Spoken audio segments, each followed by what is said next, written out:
Hello there, this is the 6th edition on News Central TV, broadcasting from our booth studios in Abuja. I'm Nel Taigbe, thank you for watching. And here are the top stories at this hour. Nigeria's Supreme Court affirms President's power to declare state of emergency, dismisses PDP governor's suit.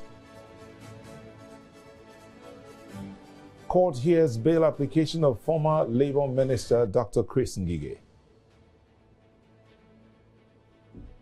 At least 37 killed as torrential rain triggers devastating floods in Moroccan town of Safi.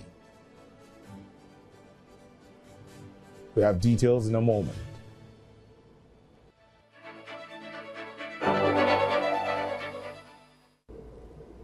The Supreme Court has confirmed the President's constitutional power to declare a state of emergency in any state facing a potential breakdown of law and order or descent into anarchy.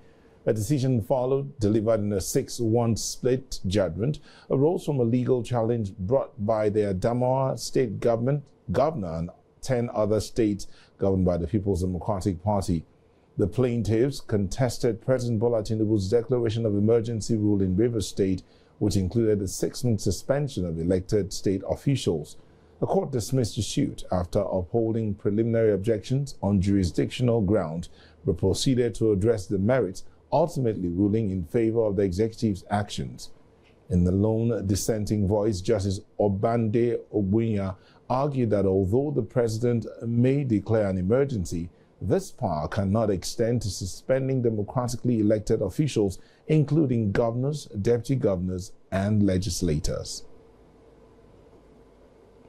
In the meantime, the High Court of the Federal Capital Territory has adjourned to December 18 for ruling on the bail application of the former Minister of Labour and Employment, Dr. Chris Ngige. At the resumed hearing, the Defense Counsel, Patrick Ikweto, informed the court that the defense had filed a further affidavit with exhibits marked A to D, urging the court to admit the defendant to bail. Ikweto told the court that the attached exhibits include a report from the Home Office of the Nigerian High Commission in London indicating that Dr. Ngige had misplaced his travel documents.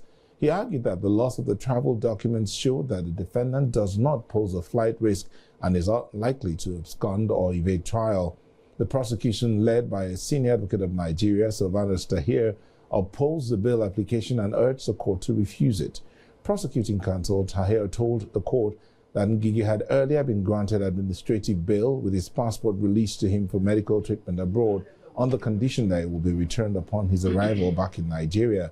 He added that although Dr. Ngige returned to Nigeria, he neither surrendered himself nor returned the passport and failed to notify the anti-graft agency that his travel documents were missing until his eventual rearrest. Mr. Tahir argued that Dr. Ngige was in gross violation of the conditions of the administrative bail and that granting him bail would undermine the Administration of Criminal Justice Act and the integrity of the bail system. He urged the court to review the bail application and order an accelerated trial. After hearing arguments from both parties, Justice Miriam Hassan adjourned the matter to December 18 for ruling on the bail application.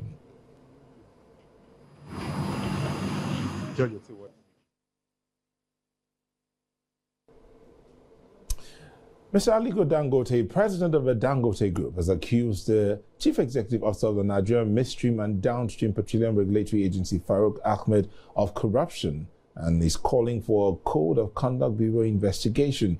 Speaking at the Dangote refinery in Lekki, Lagos, Mr. Dangote alleged that Mr. Ahmed spent about $5 million on secondary school education for his children in Switzerland, an amount he says doesn't align with a public servant's salary. Mr. Dangote stressed that such actions damage public trust in regulatory bodies and called for greater accountability in the use of public funds.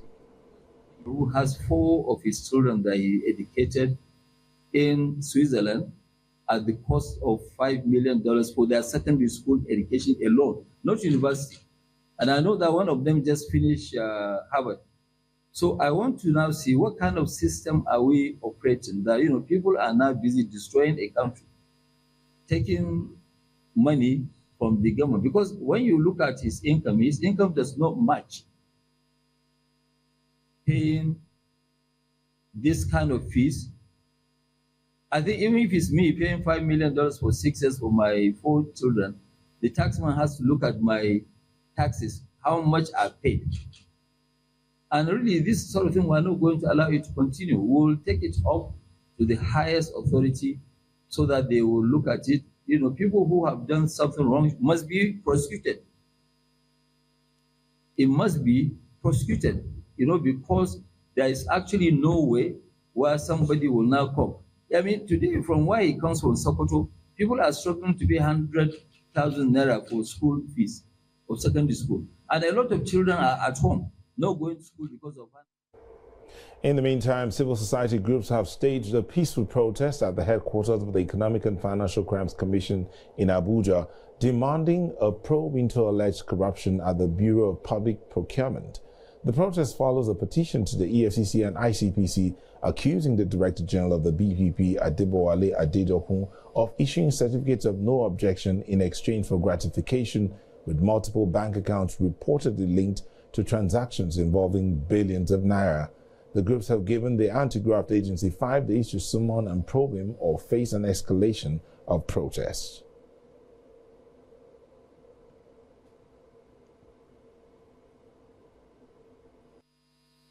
We are here to call for the sack of the DG of Bureau for Public Procurement, Dr. Adedoku. We are here to call for the sack of his chief of staff, Olanrewaju Obasa. We are here to call President Bola Ahmed Tinubu to relieve them of the appointment, to call for the suspension of the DG for a seamless investigation. If we don't see action within 5 days, we shall visit the presidential villa where the Bureau of Public Procurement office is located and picket that office. We shall also visit Bodilon, the residence of Mr. President. He's going to be on Christmas holiday, and we shall be there. We are patiently listening to your submissions and the grant of your petition.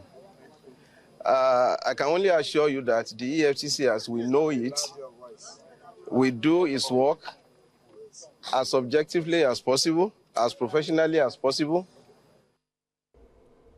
I'm now being joined by Olumiwa Onlede, anti-corruption advocate, in the studio. Thank you for joining us. Thank you for having me.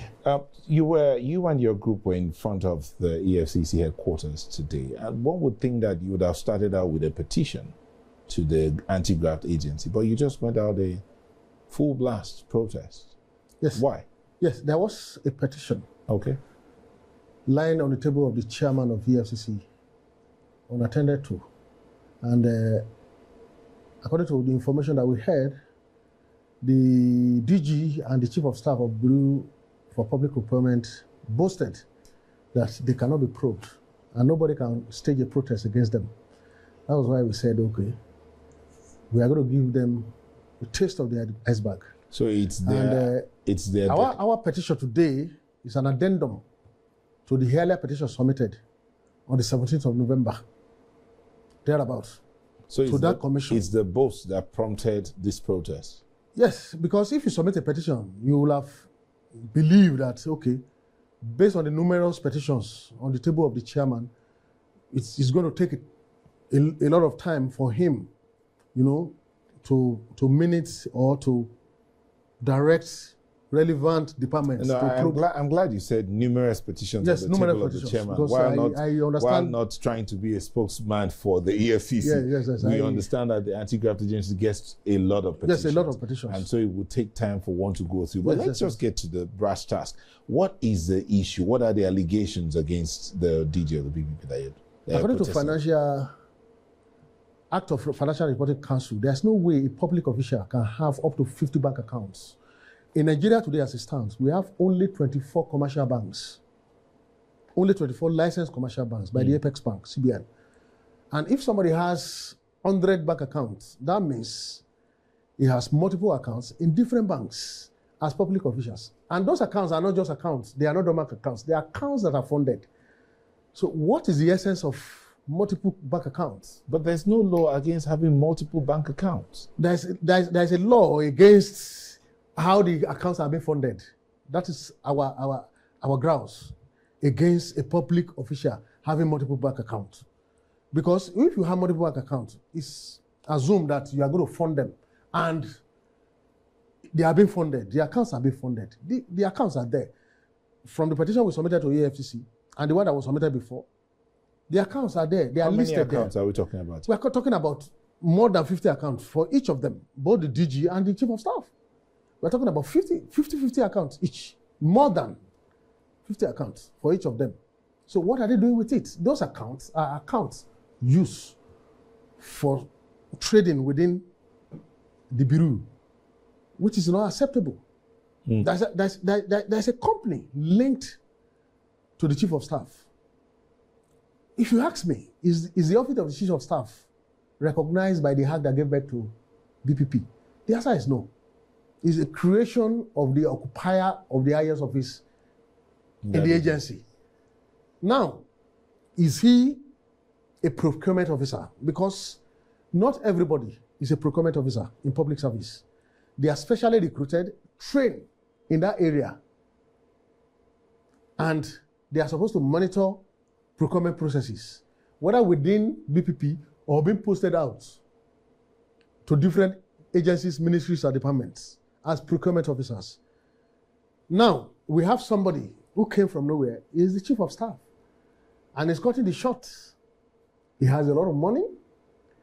He can boast that nobody can protest against them. He can boast that nobody can probe them. So there are those who argue that, well, I mean, one of the allegations is say they are issuing certificates of no objection for gratification. That's one of the allegations you have put out there. Yes. But there are those who argue that you are only protesting because someone who did not succeed in getting that certificate of no objection is sponsoring you, that you're being sponsored. Thank you very much. We of Conference of Civil Society for Transparency and Accountability, we have 5 cases in different courts against government agencies and the management.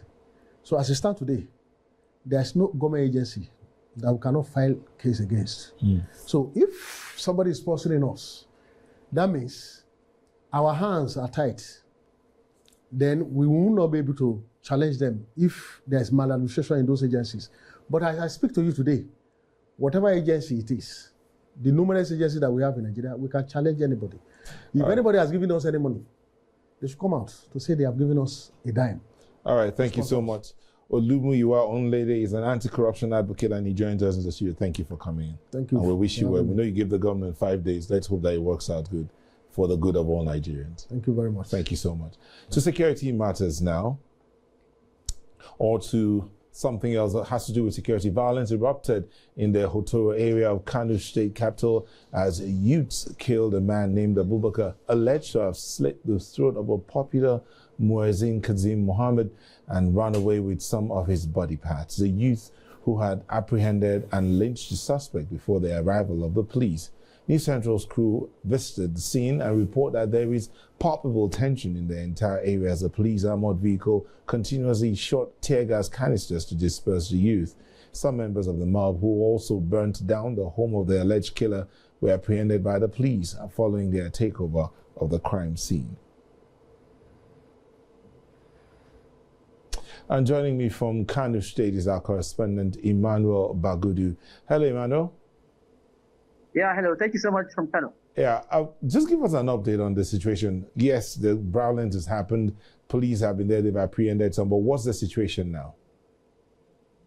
Well, the situation is the fact that 2 hours ago, a statement was released by the Kano State Police Command, signed by the spokesperson, Haruna Kiawa, who mentioned that the normalcy have returned to Hotoro. And of course, the normalcy that I can confirm is the fact that the youths have been sent away from the family house of the alleged attacker, the alleged murderer, in the person of Abubakar, who was also lynched before the arrival of police. So what the police has done is that they have deployed their special forces, including armored personnel vehicles. You can see that on that video that we've sent out, and they have taken over that entire area. And they will be there as predictably for the next 3 days, because the entire youth in the community are still angry. They believe the killing, the lynching, or rather the mob action they did for Abubakar is not enough. And they think they still have to go to his family house and continue the breaking of the law. They are taking the law into their hands. And the police have said no, and they have taken over the family house and then some parts of some flashpoints in the community. So that is the situation right now in the community right now. Thank you. Okay. Emmanuel, before we let you go, sometime last week, I think last Saturday, there was another situation somewhat similar where a woman and her child were murdered and their home was razed by alleged miscreants. What's the update on that situation? Have those miscreants been arrested? And would that woman and her child and their family get some kind of justice? Yes. It's an issue. It's a sort of crime. The entire state, the entire state capital is experiencing an unprecedented, unfortunate event that has to do with culpable homicide, according to what the police are describing. The issue of the pregnant woman that was killed, that happened in Sheka, in Kano Municipal Area Council, and I was told this morning that another mob action was taken. The youth in that community actually went after the, search for the attacker, and they also lynched him. That is an unconfirmed report. I have not been in the community. I was only in Hotoro. It's only Hotoro I can confirm that. But that actually raised a lot of eyebrows. Mob action here and there, on government spaces. Because in that particular community where the woman was killed, I was told that there is a police station that was built by the community. But of course, after several requests, the commissioner is still yet to send in personnel. And then youth are now on rampage. Everybody has taken the laws into their hands. And of course, that explains why we are having that mob action that happened in that particular place. So that's the situation. Right. And then, of course, it's not an issue that has to that this urgent attention, because youth in Kano right now, are so much redundant that as the slightest provocation, they're going to mob action. Yeah. All right. Thank you, Emmanuel. Thank you. Please do stay safe, even as you continue to keep track on all of these situations. Thank you. We'll take a moment on the 6th edition, and we'll be back. Do stay with us.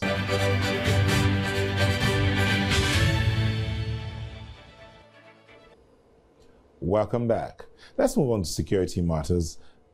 Security issues where fresh security concerns are emerging from Kogi State following a series of coordinated attacks and abductions across several communities. More than 20 worshippers were abducted early on Sunday morning after gunmen stormed the First Ekwa Church in Hotoro, located in Kababunu local government area of the state. Witnesses say the attackers fired sporadically during the church service, forcing congregants to flee before abducting an undisclosed number of worshippers and escaping through nearby bush parts. In a separate incident later the same day, 4 persons were abducted in Ejiba, Yagba West local government area while returning from their farms. The victims were reportedly intercepted along a rural road and taken to an unknown location. I'm now being joined by Mr. Kingsley Fonwo, Commissioner for Information and Communication in Kogi State. Mr. Fonwo, thank you for joining us. Thank you very much for having me. Yeah, the abduction of worshippers from a church and farmers in their community has caused some level of panic. What's the state government doing about this? Thank you very much. I usually don't want to dwell on the number of victims when there is any act of criminality, because even the life of one person is very important to us. But to set the record straight, 13 people were kidnapped at a church service at Hotoro in Kababunu local government area of Kogi State on Sunday while having their church service. And then, there was a very stiff resistance on the part of the local hunters employed by the state government to complement the security architecture of the state. There was a very serious gun battle between the bandits and the hunters, leading to the neutralization of about 4 bandits. We are yet to confirm the 5th one, but his injury was very, very serious. And a good number of them also escaped with gun wounds. And we have been calling on hospitals, harbor homes to be wary of those they will treat.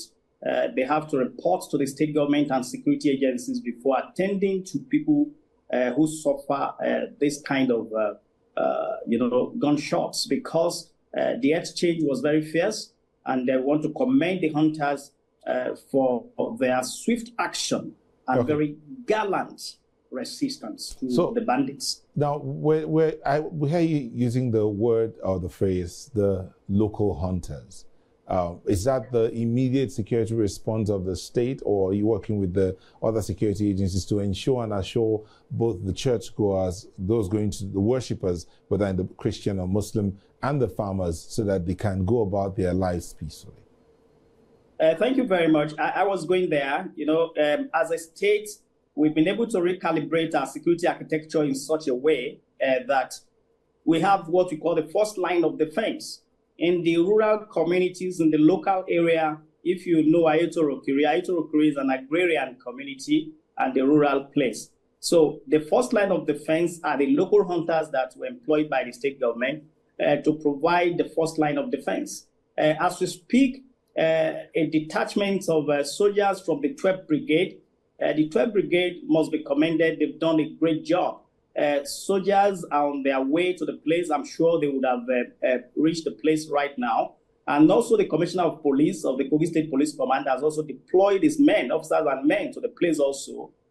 Also, we are expecting the federal government to also assist us, as the governor is having a lot of conversation right now with the Chief of Air Staff, so that we can also have an air coverage of the place to complement the grand battle of these people. So that is what we are doing at the moment. There's going to be a permanent FOB at Hotoro for the operation of as we speak. And then we'll be able to combat this. We noticed that there was a gap there. We have been able to curtail the movement of these people with our security architecture across the state. But we noticed that some of them, because of the bombardment in Niger State, they cross River Niger into Abugi and be able to come through Ikebunu to Hotoro, then Akutuba and all of those places. So what we want to do is to be able to block that place and ensure that they cannot come in through that place again. By and large, across the state, we've been able to curtail their movement through the deployments, through the joint task force of all of these security agencies. As we speak, the governor is committing a lot of resources to ensure that we have security in the state. As he has said, he's not going to negotiate with criminals. We are dealing with them as much as we can, and we'll continue to ensure that we make Kogi uncomfortable for criminals. Thank you so much, the Commissioner for Information and Communication, Mr. Kingsley Fanwo. Thank you. We do hope that your efforts in the state will pay off eventually, and even as we are believing that the state is also looking forward to the laws that will enhance or ensure state policing systems are established. Thank you so much once again. Thank you very much for having me, and I can assure you that it's already paying off, because those efforts are already yielding fruits. All right, thank you. And now to health matters. Inclusive and accessible healthcare is possible. That's what the stakeholders in the health and technology sector have said with the launch of Access to Health Initiative for Persons with Disabilities, tagged an AI-powered digital health care platform aimed at removing long-standing barriers to medical care, particularly for vulnerable and underserved populations, a concern that has become increasingly prominent in Nigeria's healthcare system. Our correspondent Aishat Saliu has the details. Access to quality healthcare is a fundamental right for every Nigerian. But for persons with disabilities, that right often remains out of reach, with these group of people still facing systemic barriers. There's financial access, there's the audio access for the deaf, there's the visual access too for the blind. So when you take access as a complete package, these layers occur all the time. So the question now becomes, how does a deaf person afford this service, and how does the deaf person benefit from the service? But more importantly, how do we all, irrespective of our clusters, pay for the service? But the drive toward inclusive healthcare is now receiving a major boost with the introduction of the Access to Health Initiative for Persons with Disabilities, powered by the Koyo Navigate app, an artificial intelligence-driven digital healthcare platform stakeholders say is designed to expand access to quality medical services. We are integrating carefully governed artificial intelligence tools that help us to do three main things. One, to ensure that the medical knowledge shared is accurate up-to-date and high quality. 2, to allow us to scale responsibly in spite of doctor shortages in the country. They should be part and parcel of it to make it happen. This is another way of providing quality health delivery for those who will never have access to it. The federal government maintains it is committed to driving equitable, inclusive systems and human-centered values. We are determined to enforce the provisions of the Discrimination Against Persons with Disability Prohibition Act 2018, which established the National Commission for Persons with Disabilities.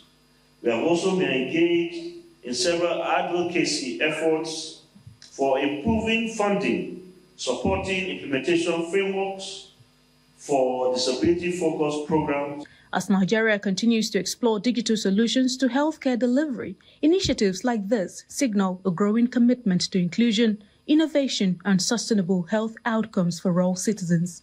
In Abuja, for News Central, Aishat Salihu.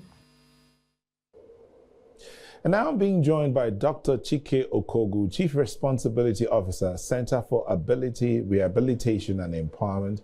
Chike, thank you for joining us. Thank you so much, my brother. Good to see you again. Good to see you too. I love the way you... Let's not go there. So Chike, this is AI-powered platform to improve access to health for people living with disability. How does this work? Or how is it supposed to work? AI is here. So technically what it simply means is you can see a doctor can see you at home. That's all.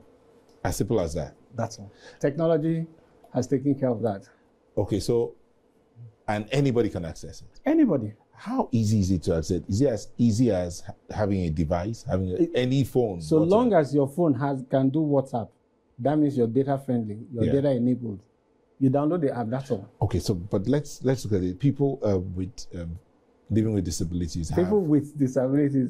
Because when you say we live with disabilities, you make disabilities a disease. Okay. But when we live with it, it is what it is.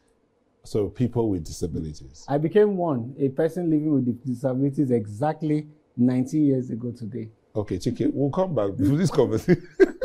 We'll be back in a moment, Chike. Don't go away. And do stay with us. We'll be back in a moment.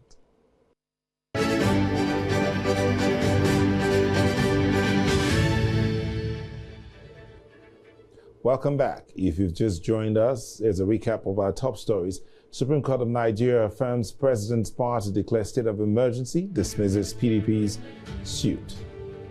Former Minister of Labour to remain in Kuje prison as court sets December 18 for bail ruling. And at least 37 killed as torrential rain triggers devastating floods in Moroccan town of Safi. Earlier, before we went on that break, we had in the studio Dr. Chike Okogu, Chief Responsibility Officer, Center for Ability, Rehabilitation and Empowerment. We're talking about this new platform, AI-powered platform for access to health for people with disability. Chike, now, people with disability usually face physical, financial, communication barriers in the health system. All three has been taken care of. That's the beautiful thing. So you didn't even let me finish. Okay, how? Tell me how all three are taken care of. My personal story. When this happened to me exactly 19 years ago, we were told I was receiving the best medical treatment in Nigeria available at that time. I don't want to mention the hospital's name. But for 2 weeks, they didn't know it was a spinal cord injury. And that's why I've been on this journey 19 years now. But today, if something like that happens, all you need to do is go on this platform. As soon as you tell the story about what is going on, even if the patient cannot speak and the family member can communicate with them, right there and then, help comes. A neurosurgeon will come online and tell you what to do and match you with the closest MRI center to you in Nigeria. That's just for that. Take it a step further. A pregnant woman in labor needs to give birth. How does she communicate? But with this app, what it simply does is it has a space for virtual reality interpretation. So they call it virtual reality something like that. So what happens is she's able to use sign language to communicate with her through her device, and the device interprets, tells them what to do. So sign language. Yes. So the device is all because it's AI driven. Okay, so but the other thing is spreading it across Nigeria, scaling it across Nigeria to areas that are technology deficient, for instance, that don't have access to technology, and then it costs. So real quick, cost is about 2,000 naira a month, thereabouts, for you to be part of it. And the kudos to the speaker, Dr. Tajuddin Abbas, PhD. He made a commitment that about 20 million persons with disabilities will be signed on for free. They are working on it now, and they will even propose a bill that makes it mandatory for government to also take care of this. What this helps us do is that the National Health Insurance Scheme, which is a bit expensive for hospitals, the first line of intervention, which is you being able to tell the doctor what is wrong with you, because that it takes away the cost of you leaving home, the cost of transportation to the hospital, the cost of paying to see a doctor, because for 2,000 naira you get about 4 or 5 consultations in a month. So and even if you don't use it, you carry it forward. So what happens is you are able to see a doctor at home. If you now need further examination, maybe they need to come and take blood samples, or home carers are sent to you. So it makes life easy. It's not everything that requires you going to the hospital, but where you now need physical examination, even at home, and your phone and the camera, your carer can do the work of taking the doctor through what your physical examination is all about, and you get your response. What you're saying here is crazy, really. Is a utopia. Yes. We've been waiting for this. We're waiting for the day AI will help us deliver pregnant women at home. We'll get there one day. All right. Yeah. Thank you so much. Dr. Chike Kogi is the Chief Responsibility Officer, Center for Ability, Rehabilitation and Empowerment. Thank you for coming in. Thank you so much. We wish you well with this new platform and hope it goes. I'm not the owner of the platform. No. When I say I wish you. It's Staff Africa and Koyo. When I say I wish you, I mean I wish all everyone of us with in the disability, community. everyone in Nigeria, every Nigerian. Yes, I needed to let you know that it's a collaboration between TAF Africa and Koyo. Thank you so much. Thank you so much. Thank you. We wish you well. Thank you, sir. And now, stakeholders in the housing industry across Africa. Now, that was the health sector. But now let's go to the housing sector. Stakeholders have gathered in Abuja to pledge their commitment towards strengthening the housing sector. Speaking at the event, the Minister of Housing and Urban Development, Ahmed Dangiwa, said the housing crisis remains one of Africa's most urgent development challenges. While calling for stronger collaboration across the cabinet, he says across the continent, he said the housing can no longer be seen as a non-essential issue, but as a core pillar that connects economic progress with human dignity. Today, about 54 million Africans live in urban slums, and the continent faces a shortfall of housing of at least 50 million housing units, with housing finance gap estimated at about over $1.4 trillion. So if you do not accept the solution or accelerate the solutions, Africa's housing deficit is projected to rise to about 130 million units by 2030. But no country can solve this challenge alone. We can't solve it alone, and no government can do it without full ecosystem. That's why the African housing agenda must be treated as a continental productivity agenda, anchored on land governance reform, bankable housing finance, stronger local building materials value chain, and climate-smart construction and disciplined urban planning. We are committed to excellence, and we shall continue to monitor the activities of our stakeholders to ensure professionalism in service delivery, with zero tolerance to any form of unethical practices in this sector, and to ensure that the sector is devoid of scammers and fraudsters that take advantage of the innocent public. We will not hesitate to expose any fraudulent malpractices who have been giving bad names to this sector that we belong. In the meantime, the Lagos state government is moving to end forceful evictions with a new tenancy bill that requires landlords to obtain a court order before ejecting any tenant. Under the proposed law, actions like cutting off water or electricity, removing roofs, or using thugs to intimidate tenants will be treated as criminal offenses. The bill prescribes stiff penalties, including fines of at least 1 million naira or up to 6 months jail time for illegal evictions or harassment. Officials say the move is aimed at protecting tenants from harassment and ending the widespread practice of self-help by landlords. The draft law also gives courts the power to assess whether rent increases are fair based on market rates and specific property conditions. Staying in Lagos, shop owners at Elegushi Model Market in Lekki are reeling from massive losses after an early morning fire gutted at least 48 shops. LASEMA Permanent Secretary Dr. Olufemi Osayintola disclosed the agencies responded to a 2 a.m. distress call finding flames from a makeshift stall already spreading to the main building. Responders contained the inferno, preventing wider damage as no casualties or injuries occurred. The market leaders are also urged to install fire extinguishers, smoke detectors and alarms, which shop owners advised on prevention measures. Oh, yes, indeed. We are at the Legushi market here in Lekki, Lagos, just behind me. And it's the scene of where a fire incident that happened early hours of Sunday morning claimed about 48 shops. These shops, we understand, after inspection, because we went in there ourselves. After inspection, we found that this 48 shops that were burnt early hours of Sunday morning were selling foodstuffs, for all manner of foodstuff, and they were all burnt down. You can see from the pictures right now on your screen the devastation and what remains of what used to be about 48 shops here of the traders here at the Legushi Modern Market here in Lekki, Lagos. Well, attempt to speak to people who were affected here today proved abortive, as they were all trying as much as possible not to speak to the press here. We wonder why. We were trying to see if we also speak to the market leaders, and they all declined, speaking to News Central at this point in time for reasons best known to them.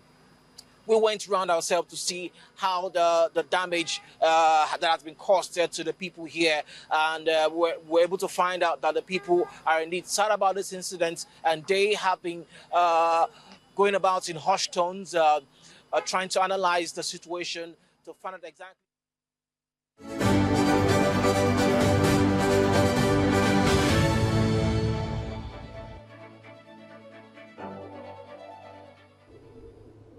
Oh, well, let's go on and turn our attention to stories shaping the African continent this week. News Central's Bongani Siziba has some details. As the Democratic Republic of Congo continues to grapple with prolonged conflict, escalating violence in the eastern regions has forced millions to flee their homes. Uganda is now hosting more refugees from the DR Congo than any other African country, with nearly 2 million people displaced by war, hunger and instability. Authorities warn that facilities are stretched to their limits. Elsewhere, cleanup efforts are underway in Morocco following devastating flash floods that have left at least 21 people dead. Meanwhile, political developments continue on the global stage, with the United States set to hold its first G20 Sherpa Finance Track meeting without South Africa. What are we doing in South Africa with respect to the so-called exclusion from the G20? One, we have strongly asserted that we don't need to be invited to G20 meetings. We are a full member of the G20. We are a founding member of the G20. Secondly, what the US is seeking to do is an affront to multilateralism, and it must be challenged and it must be rejected by all members of the G20. We've made that point quite clearly. In Southern Africa, Botswana has reimposed a ban on vegetable imports from South Africa, while Zimbabwe has also announced plans to roll out long-active HIV prevention drugs by 2026. In economic news, Nigeria has signed a $1 billion milk import agreement with Uganda, boosting regional trade and cooperation. In Ghana, festive cheers is in the air, and not just because of the season. Towering Christmas trees crafted from discarded plastic bottles are captivating residents while raising awareness about sustainability and environmental protection. And in sports, preparations are gathering pace for the 2025 Africa Cup of Nations in Morocco, a celebration of Africa's sporting talent and unity. South Africa, Bafana Bafana is set to host Ghana in an international friendly on Tuesday before departing the following day. For News Central, Bongani Sizim. Some other stories in Africa: at least 37 people have been killed after torrential rain triggered sudden flooding in the Atlantic coastal province of Safi, south of the capital Rabat. Morocco State Television reports that just 1 hour of intense rainfall was enough to overwhelm the historic old town of Safi. Homes and shops were flooded, cars were swept away, and several roads in surrounding areas were cut off. Local authorities say at least 14 people are currently receiving medical treatment as emergency crews continue rescue and recovery operations. The floods come as Morocco experiences unusually heavy rain and snowfall in the Atlas Mountains following 7 years of severe drought that drained many of the country's major reservoirs.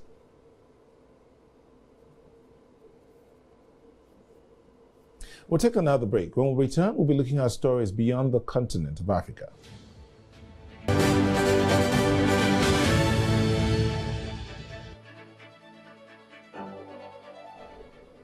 Staying with weather stories outside the shores of Africa, Bolivia's government says at least 20 people have been killed and dozens more remain missing after heavy rains caused a major river to burst its banks over the weekend. The Piray River overflowed in eastern Bolivia, flooding parts of Santa Cruz, the country's most popular city. Authorities say the worst-hit areas are the outlying districts of El Torno and Colpa Belgica. Deputy Minister for Civil Defense Alfredo Toche told local radio that rising water swept through homes and farmlands, prompting ongoing search and rescue operations. Officials had initially reported 3 deaths and 8 people missing on Saturday, but the toll has risen sharply as the floodwaters receded and more information became available. In Brazil, thousands of demonstrators have taken to the streets of Rio de Janeiro to oppose a proposed bill that could significantly reduce the prison sentence of former President Jair Bolsonaro. The marchers gathered in central Rio to protest legislation that would allow Bolsonaro, convicted of plotting a coup, to become eligible for parole just after 2 years in his 27-year prison sentence. The demonstration was called by left-wing groups and civil society activists who say the bill undermines accountability and threatens Brazil's democracy. Several prominent Brazilian figures joined the march, including renowned singer Caetano Veloso and Oscar-nominated actress Fernanda Torres, adding the star power to the protest.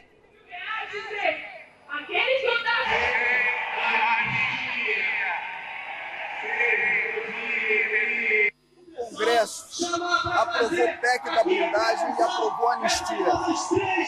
Eles voltam atrás quando a gente se mobiliza. Então não dá para de maneira alguma a gente deixar de fazer o que está fazendo aqui.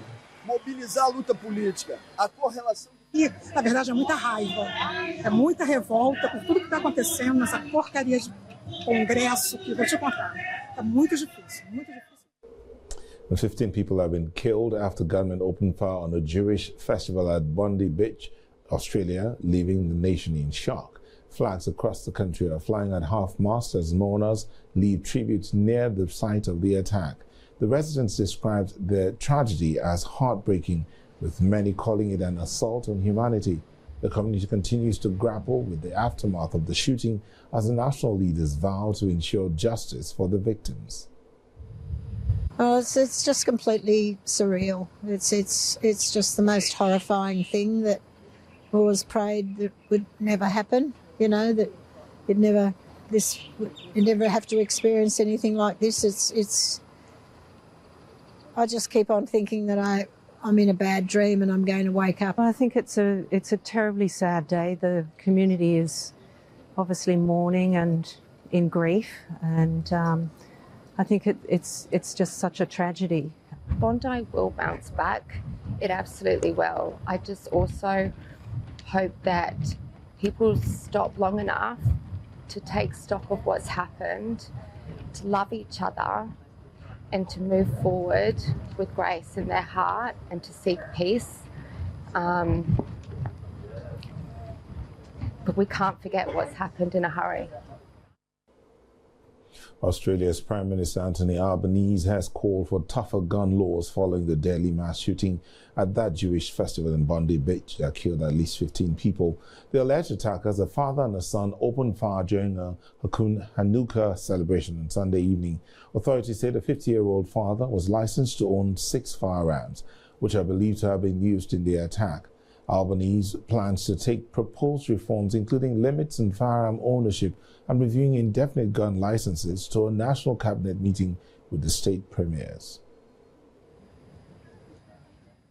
And I want to conclude finally by saying that the government is prepared to take whatever action is necessary.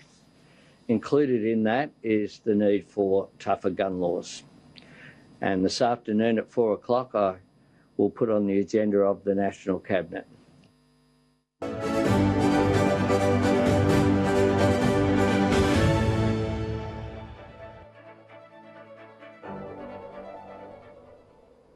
The Oil and Gas Free Zones Authority has urged the federal government to grant oil and gas free zone operators a 10-year exemption from Nigeria's new tax law to safeguard over $24 billion in investment. OGFZA Managing Director Bamanga Jida said the exemption would allow investors a transition period, noting that many projects are planned on a 10 to 25-year horizon. He stressed that policy consistency is vital for investor confidence under the Renewed Hope agenda. Nigeria's oil and gas free zones host over 200 firms, generate thousands of jobs, and have boosted exports to nearly 497 million metric tons. The Federal Inland Revenue Service says the 2025 tax reforms focuses on transparency, compliance, and national development, not profit taxation in free zones. And Nigeria's headline inflation rate declined further to 14.45% year-on-year in November 2025, down from 16.05% in October. This is according to the National Bureau of Statistics. The easing reflects moderating consumer price pressures under a newly rebased consumer price index, with 2024 replacing 2009 as a base year. The CPI rose to 130.5 points from 128.9 in October, a 1.6-point increase. On a month-to-month basis, inflation accelerated to 1.22% from 0.93%, indicating continued price increases despite the annual slowdown. NBS says November's inflation was 20.15 percentage points lower than the 34.60% recorded a year earlier, largely due to the rebasing exercise. And that's all on the 6th edition, but here's a recap of the major stories. We told you that the Supreme Court of Nigeria affirmed the president's powers to declare state of emergency, dismissing the PDP-governed suit, and that the former Labour Minister Dr. Chris Ngige will have to remain in the Kuje prison as the court sets December 18 for the bail hearing or ruling. And finally, that at least 37 people were killed as torrential rain triggered devastating floods in Moroccan town of Safi. Remember, you can send your eyewitness reports to the WhatsApp numbers showing on your screen. Follow us on social media. We are at News Central TV. You can watch News Central live on DSTV, Channel 422, GoTV, Channel 23, Star Times, Channel 4274, Able TV, and YouTube. Thank you for watching. See you tomorrow. I'm Neota Ibe.